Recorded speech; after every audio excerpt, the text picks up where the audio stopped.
40 বছর তিলে তিলে যা সঞ্চয় করেছিলেন তার পুরোটাই দিলেন দান করে।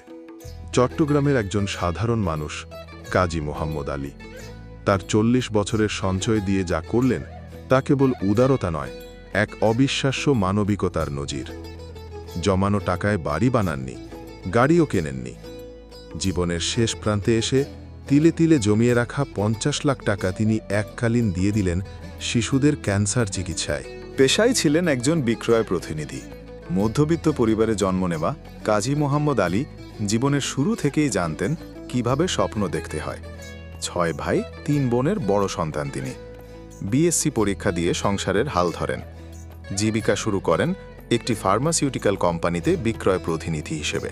1980 সাল থেকে নিজের সামান্য উপার্জনের বাইরের আয়, যেমন ইনসেন্টিভ, যাতায়াত ভাড়া, কনভেন্স, বোনাস এসব জমাতে শুরু করেন টিনের কৌটায়।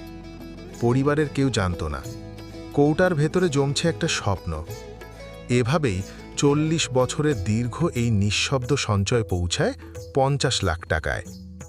কিন্তু সবচেয়ে বিস্ময়কর ব্যাপার হলো তিনি সেটা নিজের জন্য রাখলেন না, স্ত্রী সন্তানের জন্য না। এই সঞ্চয়ের পুরোটা তিনি ওয়াকফ করে দিলেন শিশুদের জন্য। যেখানে ধনীরা ব্যস্ত বিদেশে টাকা পাচারে, সেখানেই এক মানুষ নিজের সবটুকু বিলিয়ে দিলেন অসহায়দের জন্য। দেশে যেখানেই তাকাই দেখা যায় অর্থবিত্তের মহোৎসব। যারা রাজনীতির মাঠে, যাদের হাতে দেশের সম্পদ, তারা দেশের বাইরে পাচার করে নিজেদের প্রাসাদ গড়ছেন। কাজী মোহাম্মদ আলী যখন ব্যাংকে 50 লাখ টাকা ওয়াকফ করেন, তখন সেটি চট্টগ্রাম মেডিকেল কলেজ হাসপাতালের রোগী কল্যাণ সমিতির নামে। এই টাকা কেউ তুলতে পারবে না। শুধু মুনাফার টাকা ব্যবহার হবে প্রতি বছর শিশুদের ক্যান্সার চিকিৎসায়।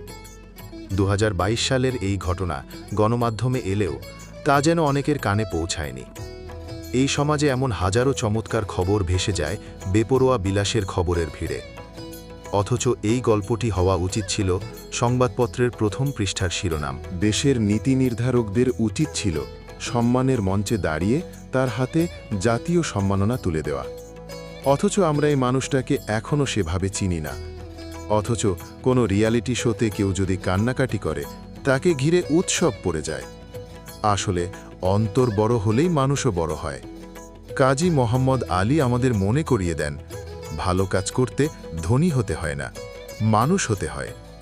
নিজের প্রাপ্তি কম হলেও কাউকে কিছু দেওয়ার মনটুকু থাকতে হয়।